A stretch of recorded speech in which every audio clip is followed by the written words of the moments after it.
Hi, good morning, friends. Firstly, I want to thank the organizers, particularly Dr. Batra and his team, for organizing such a timely topic around. The topic which we are going to cover around through the panelists is changing dynamics of this. So keep in mind, when we are talking of dynamics, when we are talking of a change on both sides, demand and supply. We all are hearing around in the good old days, when I see it around 2 decades, but we were talking only on the demand side. Demand was fluctuating. Now the supply is also fluctuating. So the team have the best experts with us now. So they will be covering up. But the bottom line for us will be the objective of the discussion, which we are going to reach around, is how to make the supply chain dynamic and agile. Dynamics is there already. The change is there on both sides, but how to make it, and we will have a few questions and try to get the insights from each one. And I'm very proud to say that we have the best experts with us from different sectors of I can see the whole supply chain. When I say supply chain, when I'm talking of people from logistics, planning, procurements, all type of experts we have around here with us.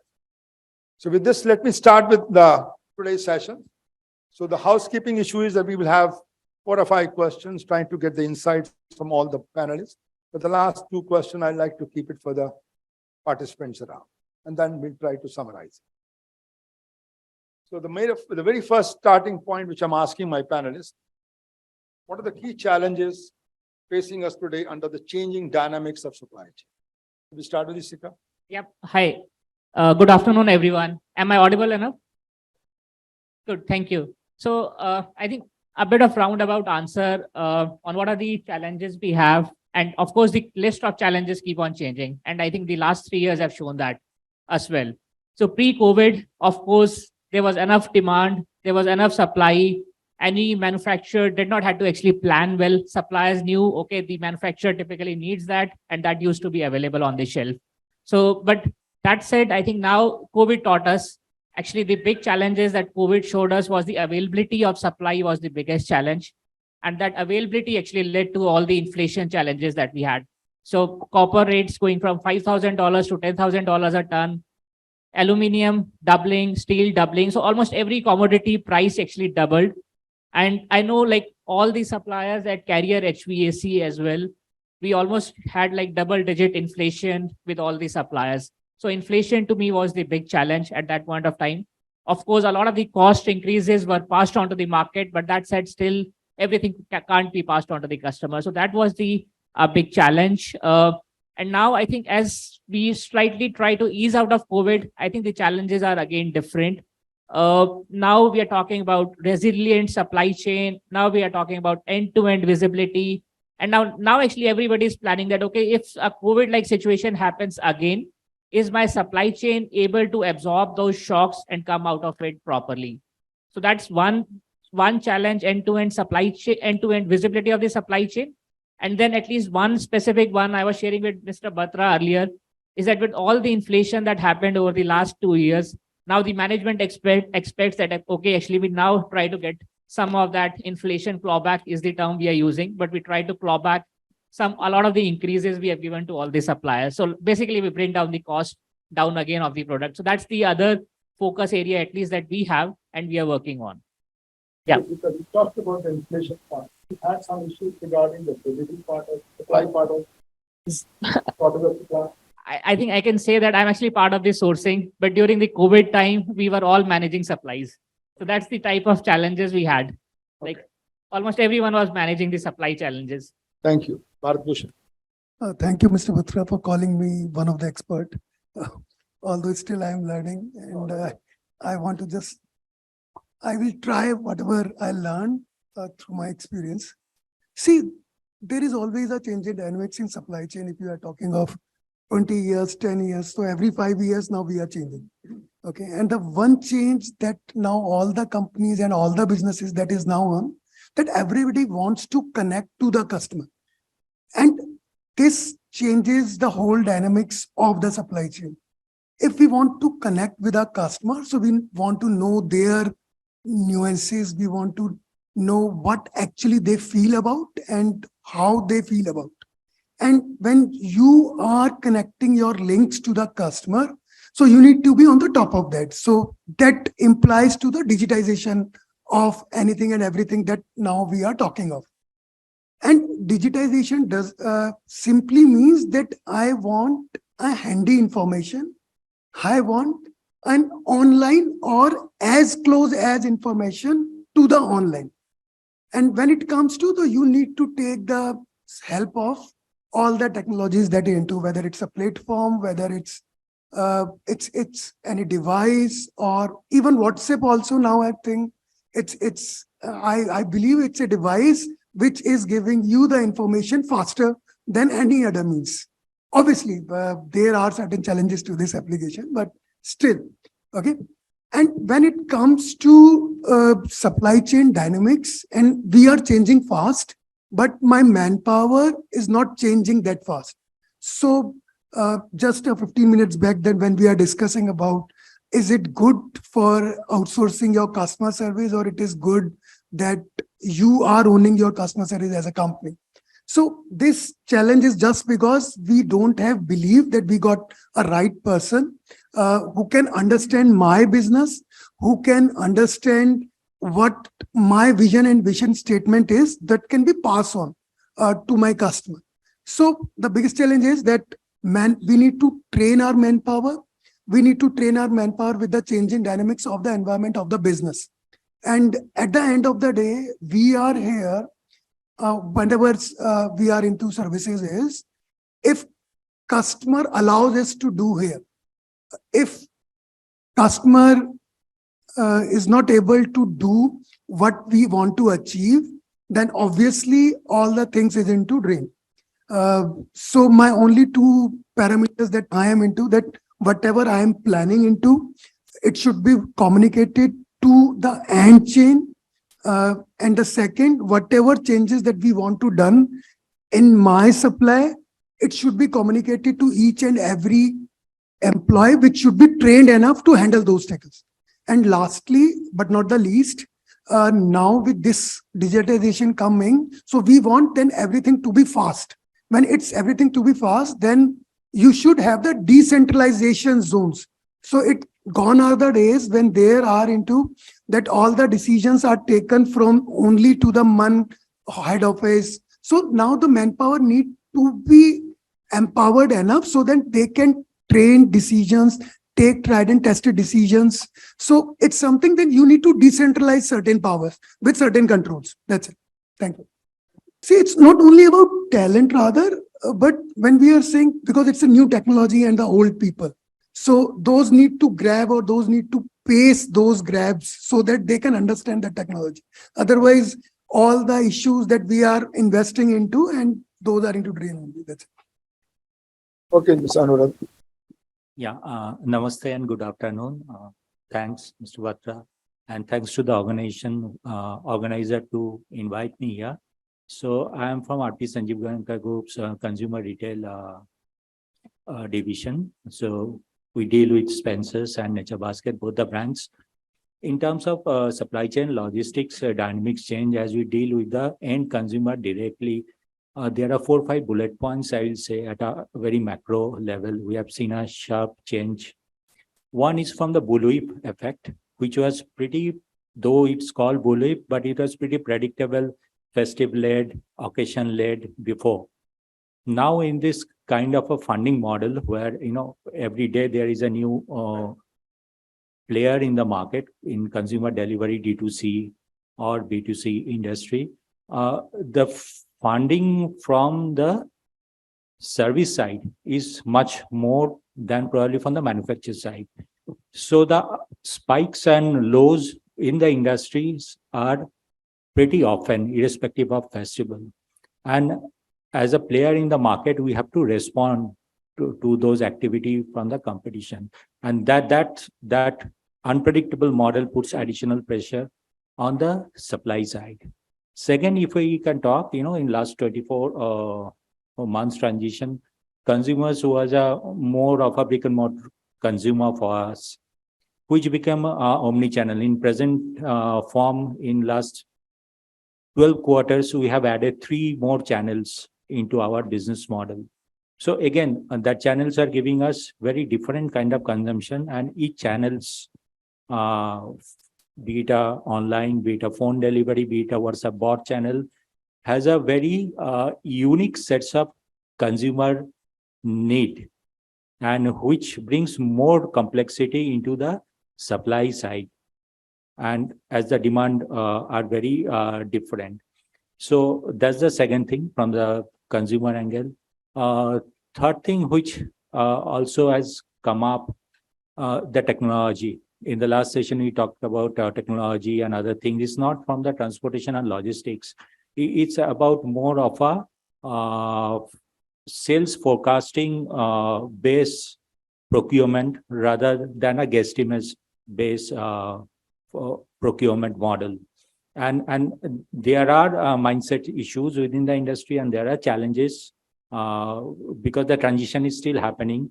Either sides don't completely convince that the guesstimates was how much right or wrong, or the AI based forecasting is how much right or wrong. So a huge kind of transition is happening in the supply chain side. And fourth piece, which become very imperative, because in our group we believe growth, but profitable growth. So it's a red zone supply chain strategy which came into. So even the supply chain, though I am heading sales, but the end to end between finance, supply chain, and sales, we are looking at all finance parameter very closely. So we believe in unit economics for each and every transaction. And the moment we are talking of unit economics, starting from the procurement to supplies and to the consumer service at the front end, either within the box or outside the box. So the whole dynamics is playing a role and creating a overguiding umbrella principle of cost management. So these are the four big changes I see happening in the consumer front from our side. Thanks. Thank you, Aniruddha, for sharing all the 4 key points around. The one point which again go back to the forecasting part. I'm sure you came with some new models around, but what accuracy you are able to reach now? Any idea? The forecasting model, which was our in-house model, was giving us somewhere between 40-45%. And we are working with many consultants, few consultants from outside also. The best commitment which they are giving is 70, but we are far away from that in all our pilot models as of now, in our kind of an industry. Thank you. Just to add on forecasting, see, forecasting always comes with an error. So that's the thumb rule. Forecasting is supposed to be wrong. Obviously. Okay. And how you can eliminate this risk? By making your supply chain agile. So if you are forecasting a 3 months model, rather if you can have your agility that it can be converted from 90 days to 30 days. So you will be in a much better position when you are forecasting, when actual sales is happening. So if actual sales is happening 90 days back or 30 days back. So the whole gimmick lies in how agile you are. And replenishment models are there. So many things are there, which we are juggling through. That's it. Let me touch again on this clarification. When you're talking of agility comes later. First, the demand forecast has to be done. If my demand is wrong, forecasting is wrong, how can I be agile? Agile means I'm able to cope up with the needs of the customer. I can't cope up with my demand and forecasting wrong. See, I am forecasting. So just I am putting my point in. That's it.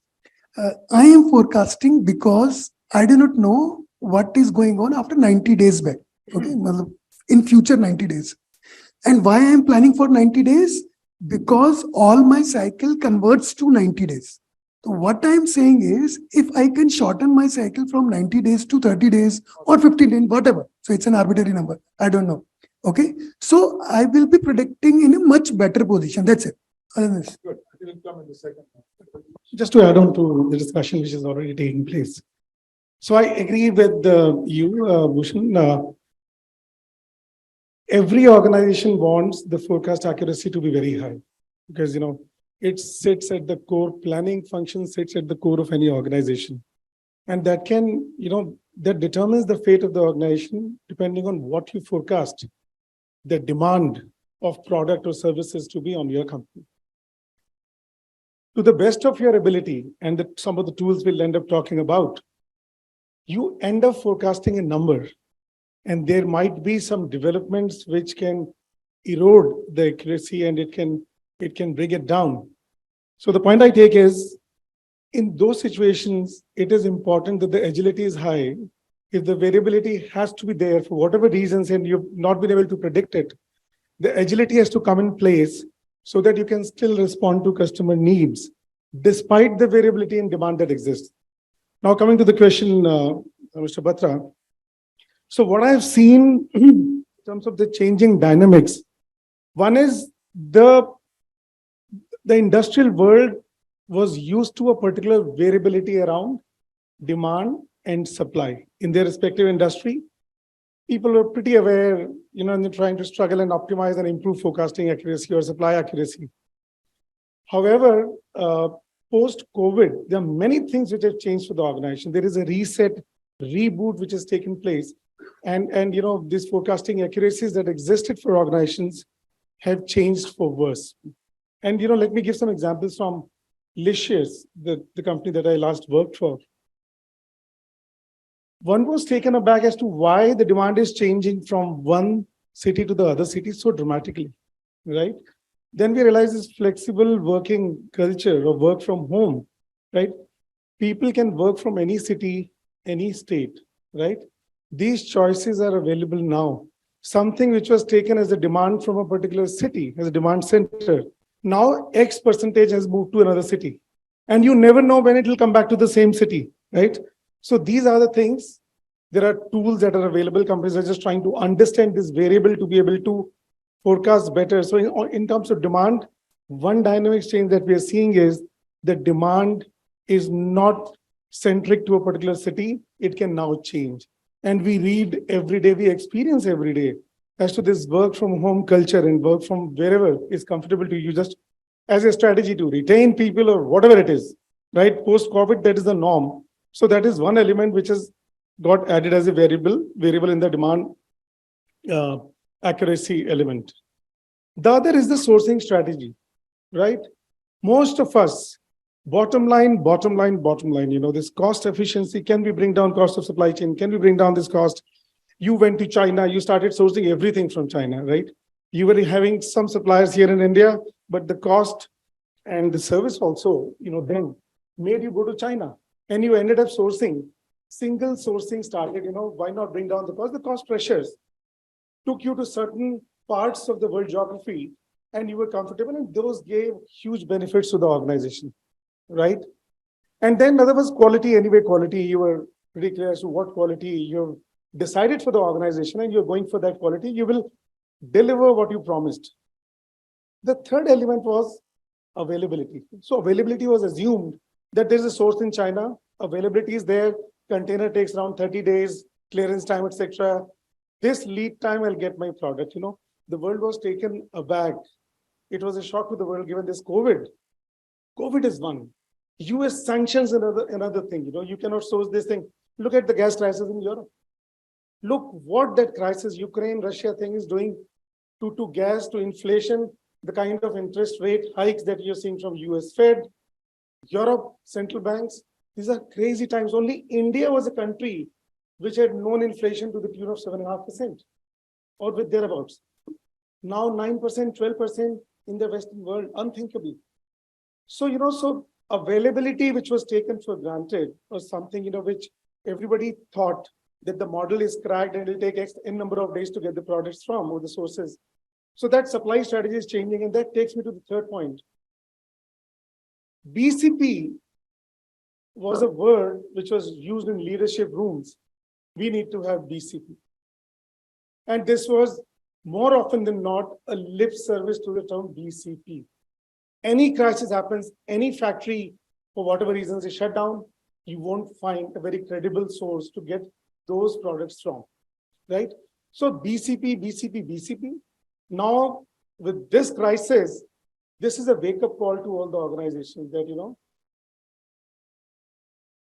this is one changing, this is not a term. You have to be very, very serious. BCP was relevant earlier also, but the disruptions were kind of known and you were coping with the mechanisms that you had in place. But the kind of disruptions the world is now seeing, BCP has to be thought through in leadership forums first, and then there has to be a very sincere effort from the organization side to ensure that the BCP actions that are agreed are implemented, because BCP always, more often than not, will add to the cost of the organization, and you should have the stomach to address, to handle those costs, and supply chain and other guys will work on those costs, but BCP need to be taken very, very seriously. Thank you. I think in the first round, what we got the list of all the challenges which we had during the COVID-19 or post-COVID-19 of, so with the list comes around in inflations, forecastings, logistics part, transportation part, and then what you also said around was the continuity part around, the continuity of the goods around.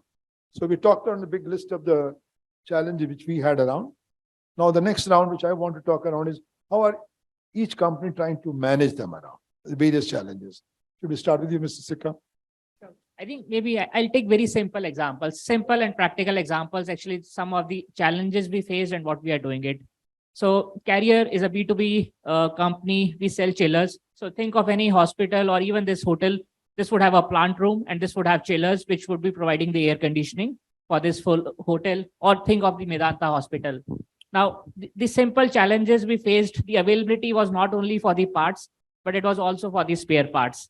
So we had situations where a spare part broke, and then our chillers are made in US, or in France, India, and China, and I don't have the spare part to give to a hospital.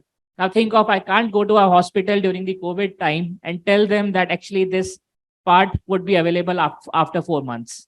Now we had, it's not that we did not have the inventory, but we had the inventory in maybe 40 different silos. Carrier works in 40 countries. Our inventories were in different countries. The systems were not integrated, honestly. And more often than not, every time we had that spare part availability problem, I would actually send an email to my 5 of my colleagues in different locations. Do you have the spare part available? Now, that's a very simple tool. Post-COVID, now I think the COVID told us that, okay, a lot of the problems were actually solvable. The spare part I don't have available in India, that actually could be available somewhere else. And now the virtual consolidation or the inventory visibility, global inventory visibility of the spare parts, that was a very simple tool, I would say, that actually we looked at that can help us serve our customers in a very better way. Now, very simple thing, but I think that was like I would say the most impactful example that actually helped us serve the customer better. So, yeah. Yeah, I think so. Yeah, so I think this was the one. I think the other big, I'll talk about the major ones. The other big one was I think our planning systems, and again, I'm not bashing Carrier, but our planning systems were not the best, and our planning forecast could change like 100%.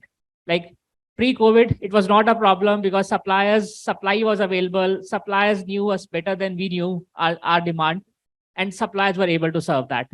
Now, during COVID, when availability was a challenge and actually we could see our demand forecast changing every time, that's when we are starting investing heavily in the planning systems, and I would say the integrated planning across the sites as well, because it's not just one site, but it is 50 manufacturing sites across the globe. And we are investing in tools that actually can help us plan better. And then the tools which can provide us the end-to-end visibility of our parts availability situation around the world. So I don't want to go into the name of the tools, but planning is one of the key things that we realized post-COVID, that's like very critical to the way we run the business. You're saying you don't show the linkages. You're coming with, improve the transparency, you're coming with another technology. Connect it. Yeah, technologies to connect everything, yes. Yeah. To cut down the friction. Yeah. See, when we are handling challenges from last 2 years, and now actually the company, as a company, we are a profitable company, but because we are into a business where we have moral obligations towards society also. So we are into pharma only. Okay. So it's important that how we can serve our customer better, because sometimes it's a life death kind of a thing also. So we invested heavily from last 2 years in how we can tackle those planning issues. And actually there are most of the time we're into a firefighting situation because of our bad planning only. Okay. So not only what we are invested on tools, what we are invested on our processes, what we are invested on our manpower, but also we parallelly built a system where a rush order kind of a thing or a rush network kind of a thing can be assessed, where some veto powers to be given to certain networks so that it can cater a particular demand which is actually on an urgency. Okay, so obviously that's not a solution which is optimal, but same time we are catering to our customers better. And with that, we actually increased the satisfaction of a customer and our brand value. So sometimes there are intangible values that you are invested in. So if I am talking on processes, so we establish a control tower system, which is working very fine right now. So we invested on certain platforms which are connecting, as Mr. Sikka told us, throughout our India, because we have business presence all India, all the states. So these are the small things that we did, and we did better right now, and we are more agile. That's it. Thank you, Bharat. This point of Control tower, which is a wonderful tool to connect things, but are you allowing the ecosystem to be connected with control towers, or it is only your players in the chain? It's in process. So we are also training our vendors also. So whether in upside or downside, so then they can, because that's the only beauty of that control tower. If you have your extended arms also connected to that. So we are still in the process, and probably within next couple of years, we will be fulfilling the entire digitization. We're still in the process. Yes. At present, what system you have around? The control tower is upcoming. How do you connect the various players, whether it's the manufacturers or distributors, retailers, customers? At present, we have a connection between our manufacturing and our commercial warehouses. Okay. So manufacturing, distributors, retailers, all are connected now. Not till retailer, but super stock is kind of a thing. Super stock is are connected. Customer is not in the chain. Obviously. We are not a retailer with us. Okay. But we want to do that, and there are tools available. But the integration, obviously, there are integration challenges that we want to take, and probably we can do that within a In couple of case years. you want to get the real-time data from the customer, Obviously, yes. then you have to depend I on understand. distributor. Yes, Aniruddha, go ahead. Yeah, so for us, how we are coping, probably 2 years back, we are having 9 distribution center. Now with the omni-channel, all of my 160 units, which used to be called as store, are now an extended supply chain. So the entire organization, the way I look at the industry, become a supply chain organization. Whereas all of my store managers actually are catering to online orders, phone delivery orders, and not only delivering. When we talk about the delivery part, they are actually managing a fleet of riders. So the entire organization, at least 90% of them, to my mind, are technically a supply chain become a supply chain professional. Now, what it requires, the organization has heavily invested on reskilling and training. Because when they were hired for doing, suppose, in-store service part. Now from there, taking the order, doing the picking, packing to the delivery, last time, OTD, ETD, everything became a KPI. So that's one. Second, in order to enable that, huge kind of embracing of technology has happened.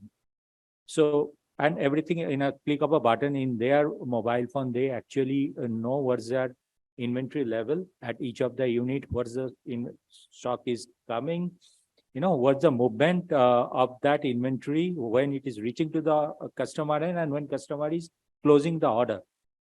And each of the service guy are today responsible for every mile KPI. Now, how it impacts us in corporate. So we have a larger visibility, not only from the consumption side, but from a demand generation side, channel-wise, hour-wise, seasonality, which week of the day of the week of the month, or day of the week. So all these variables probably in our forecasting model, which were 8 to 9 variables were there. Probably today we are looking for solution which may incorporate 28 to 32 variables. So that's something, which we are trying to cope up in industry. What it also means, at any point in time, whatever 5K employees were within the box, right now almost 30% are them on road. So it impacts the vehicles movement, vehicle maintenance, your ESG, everything. So which was just not there into any KPIs became a super KPI in just 3 to 4 quarters time, which includes, electronic vehicles, their sustainability, their speed, safety of the employee when they are on road, which were not there before. So many of the SOP and the KPI got redesigned. Coming to the third piece, how we are coping up, it requires much more closure work with all the 800 suppliers that we have, starting from the big multinational to the MSMEs, which we have. And most of the MSMEs which have grown in last 3 to 4 quarters post COVID don't have this kind of supply chain forecasting capability. So it took huge effort from us to take the learning for the MNCs or our past 2 decades learning to them so that they can do their production planning in a much better way. They can get some visibility. So as a competency level, co-working collaboration was never so important from our side. So these are the 3-4 things which we are. If you had KPIs in each section, then part of the whole supply chain. So as I told, the whole organization become a supply chain organization. So the distribution center KPIs are different. The planners KPI are different. Replenishment, which we call previously the supply chain used to be known as distribution center, replenishment, and planning. And now with that, the last mile all KPIs got added, which is the consumer centric KPIs, which is for the larger organization. And for that, building up dashboard technology, giving them online visibility on those KPI, which is, so the control tower got completely changed. The major focus is on the customer side. That's the KPI. Exactly. Because, any consumer issue today not only comes to email, it goes directly to the social media platform for us. And our reaction time to any of the consumer supply issue needs to be that 30 minutes, 45 minutes, because the whole world is moved from e-commerce to quick commerce right now. Yeah, so changing or deteriorating variables of demand that I talked about. I'll share my experience from a couple of organizations as to what we've done. And these are basics of planning. Problem is, wherever I go, I think the basics are not understood. We run for something new while not even understanding the basics of that has existed in the past. So ML and AI for demand forecasting is, I think we're still scratching at the surface. There is some success here and there. And there are reasons for failures there. The organizations have not really been able to define the variables. Machine will not define the variables to begin with. This is an input that goes in the system. You will have to tell the system as to what variables impact your demand. You may say that I'm not sure, but these 15 might also be impacting, but you have to assign those variables, you have to parameterize. So, this one particular improvement, wherever we've done this, otherwise ML AI output will look very shoddy. It will be a forecast accuracy which is worse than what you've been getting from your conventional system. Then you blame that AI ML is not working. So ability of the organizations to really understand what parameters impact demand and to capture that data, that is very important. In any organizations that you're part of, if you are part of the demand forecasting team or any part of the organization which remotely even is in connect with the demand planning process, the important part is to define the parameters and then with the help of a good product team or product manager, look into that, spend good time in that area, blueprinting, etc. And then you will have a model, and with 6 months out data, machine will be intelligent enough to give you an output, which will give you a better forecast accuracy. So this is basics, but I just wanted to leave you all with this thought that ML AI will succeed only when we are able to give the right inputs to the system, and then the forecasting accuracy will improve. We have seen that wherever we have been able to define parameters, and there are why ML AI? Because humans by themselves cannot that complex algo they cannot solve on their own. So machines are required to really look into this complexity of variables and algos and come out with something which gives you the best output for your kind of business or product. So this is one. For Licious, coping with say BCP, one is, when we need to provide fresh fish to our customers, right? There are things like coastal ban. From this month to this month, catching fishes is not allowed on Western coast. These months to these months is not allowed on the Eastern coast. Then there's some cyclones here, something there. So that supply variability anyway remains. And this is a fresh fish product. From the time you catch to the time it comes to the customer, we are only allowed 5 days in the process. 5th, 6th day, the packet has to be dumped. So in that, the BCP that we have is for every variety species of fish, one has 3 or 4 coasts wherein the fish can be caught. In the systems, it is all real-time information as to what is the price of catch, what is the quality, what is the quantity, right? Which coast I'm getting the product from. And we have very well-connected logistics network. And then our system tells us, given the demand change of where the demand is, which logistics network should take from which coast to which city, right? So that the end-to-end cost is for the company is less. So this is expanding coastal presence and ensuring that, and that also helps, having many coasts also helps me do the best price for me in terms of a catch from a particular coast. So this is another thing that we've done. Talking about organizations, about Reckitt, Benckiser, GSK, things that we've done is very consciously in terms of BCP, is don't try to put all your eggs in one basket. It'll help if soap is produced in one factory. The economies of scale, the consistent output, high-speed machines, etc., cost can definitely come down. But when something goes wrong with that particular factory, then availability becomes a big mess. So we need to be very, very clear in terms of sourcing strategy. RB did have its own factories, but at the same time, we ensured that in key demand centers, we had contract manufacturing operations also. So the BCP, I will harp upon this point because BCP need to be taken very seriously. BCP is not to be put on paper because something goes wrong. That paper does not help you because it is not actionable. So there are these actions that we put in place, and then there were some disruptions because of labor issues, because of geographical reasons, force majeure, things happening. If a real BCP is in place, guys, the business continuity is assured. So some of these things is what have worked for us. Guys have exposed all the possible solutions around. So let me take another round. When we talk in technology part, you talked around AI, MLs. The next thing comes around the people, processes. So did you make any changes? Are you making any change in the process and people? Because technology alone can't achieve anything. So Sikka, you want to say something? I think absolutely. So both, I think in terms of the system, I think actually all the 3 things are changing. And if I have to summarize, it's the systems that are coming there, which is the technology part. We have systems for planning, we have systems for inventory, we have systems for spend management. So systems are changing.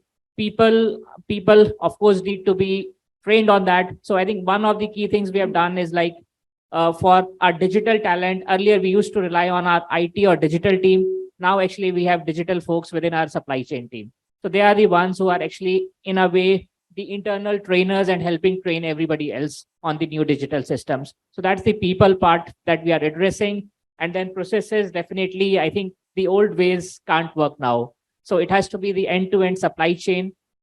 Simple example, again, we did still do have systems for almost everything, like planning for my sourcing and then for my visibility. But the vendor master theirs are actually all different. We don't have a consistent vendor master across the systems. So we are changing the processes, how the vendor masters are actually getting updated. And then every system that we use can rely on a single vendor master. So to me, it's actually all the three things: technology, people, processes. All these three have to come together to make the engine work. Bharat, you want to say just quick, the time is short with this. Just simple that at the end of the day, you need to invest in your people, and because actually 80% of the success lies in them only. That's it. Thank you. Aniruddha? Yeah, so reskilling is the people as the entire dynamics of the supply has changed. That's taking place, and happy to say that people are so receptive. Even at the last mile guys who are 10 standard, 12 standard are grabbing technology like this, and they are more sensitive about those KPIs which we set compared to head office standard. So yes, it's going in the right direction. Thank you. Rajnish, you want to say something? Yes, so I'll again talk about a very generic thing, when it comes to technology adoption. Good old days, SAP implementation, any ERP implementation. I think one big learning experience for me is these technology pieces will happen, but what we need to do and what we have really focused on is the change management part of it. And the change management also includes upskilling the talent wherever it is required, because it's a new animal. You need to have the right skill set to ensure that it is taken care. If that is not the case, things will fall flat on their faces and you will have a failed ERP. And there are umpteen examples of very reputed organizations where things have not worked because the change management piece was not handled well. And within this change management, whatever is coming, there is anxiety in people as to what this technology is all about. Will I become redundant? So taking care, talking to them, communicating to them, in addition to upskilling, is as to what it means, what it will take, and how the change will be implemented. So once the communication is seamless, this adoption becomes far easier than if you ignore the change management piece in the organization. Yeah. Thank you, my friends. Now, I just want to give the floor to the participants around if one question or two questions before we wrap up. Okay, one question. Anyone, guys? After somebody else, or can I? Thank you. I'm Tarun from Shipping Line MSC.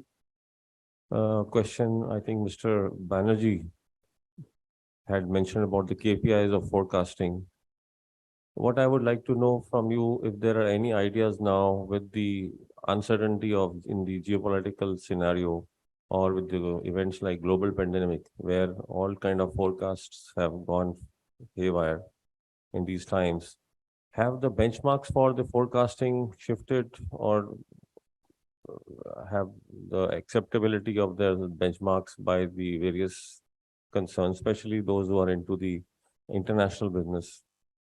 And also, if at all there are other methods now being devised for a fast response in case the old-time forecasts for the usual supply chain are no longer relevant, then are there any new techniques being adopted to cater to inward as well as outward swift response to the shifts in the demand on supplies? Yeah, thank you. So what we have observed from our nature basket business, where we deal with 60-70% of our SKUs are imported, the volatility is the geopolitical, whatever we are seeing, volatility is much lesser than COVID. So once we have handled COVID, experienced COVID, these can be handled, and we are handling it.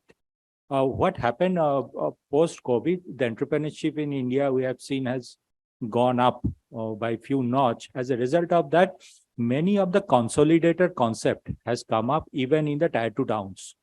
Previously for us, dealing with the imported products, probably it was directly with the manufacturer or few main importers sitting out of Mumbai or Delhi. And currently from the supplier side, it become much more easier for us how it impacts the forecasting piece. What was the central demand forecasting or purchase order for a big guy into 2 cities. Now that has been broken into 10, 12. And each city is sitting in Calcutta, I have a separate supplier, sitting in Hyderabad, Chennai, I have separate supplier. That actually helped us. to do the forecasting, because they are also creating certain inventory into their warehouses. Now, coming to how we want to improve our forecasting model, yes, there are models, which can accommodate 32, 34 variables. But as he says very correctly, we are looking at variables which are more Indianized and which are very customized to that local market. Like Delhi's behavior, D-45 of Diwali is very different, D-45 of Durga Puja behavior of Calcutta. So those are the local level customization which we are looking from our business partner, and jointly we are trying to figure out a solution to get a better forecasting model into that, so that working capital can get released from both from that consolidator side and from the from our company side. Any just rough idea on what is the acceptable benchmark of the inaccuracy in the forecasting? If at all, let's say, I'm just trying to get an answer from you on very specific numbers. Let's say if earlier 80% was acceptable, maybe as an average across various industries which are in the export or the import trade. Yeah. Now maybe has it been revised downward that, okay, it's acceptable to have 60%? See, I cannot talk about the manufacturing industry right now. I can talk about the consumer industry, the SKUs which we deal with, including the fresh, but the volatility is highest. Whatever was promised is somewhere between that 60-65%. To reach that level, even, we feel that that's a challenge as of now. Yeah. So we would like to add to this, So first of all, no forecast inaccuracy is acceptable, So no one says that now COVID has happened, something which was 85% before. There are very, very sensible reasons as to why it should come down to 65 degrees. So 65. And hence, please, guys, take this as the new accuracy and whatever. Every inaccuracy of forecast adds to the cost in the organization, right? And that cost is not acceptable. Nobody says now it is post-COVID and we understand variability is high. So my bottom line or my margins can be X percentage lower. So the pressure on the organization, on all of us, right, will be, anyway, the pressure was always to improve forecast accuracy. Now for certain developments, forecast accuracy has deteriorated. Now your P&L is looking worse than what it was looking before, right? First of all, you have to bring it back to that level where it was before. So figure out ways and means of improving forecast accuracy. And then the saga continues. The same old, thing that you'll have to improve forecast accuracy even further. There are tools, AI, ML, AI, etc. available to ensure that the variability is first understood and then help machine or whoever else to give you an output which can determine what your actual demand is going to be. Good. Oh, thank you. At the time, let me summarize and summary the way it comes around the questions and answer points of challenge which we had during this COVID-19 and during this off-late time. One has been obviously the continuity of the supplies around. Second has been what we talked about, the forecasting. And forecasting was the major one, which I came from the participant as well. And the third was how we are ensuring the continuity, transparency, end-to-end. But on the forecasting, I'll only touch one thing, which I have a real example with me. And FMCG side, at the end of the day, customer decides. And customer behavior is changing every time. Today, customer has a liking for X product. And next time they see the ad, the mindset changes. So that's the area where we have a problem. We are not able to connect to the customer. So now what people are trying around, they're connecting end-to-end chain for transparency. But for customer, they're going with the social media now. So some people are coming with the social media concept to get that pointed out. So again, I want to thank all the participants and my panelists for sharing their insight, their experience. Thanks everyone. And again to the management for giving this chance to us. Thank you, my friends.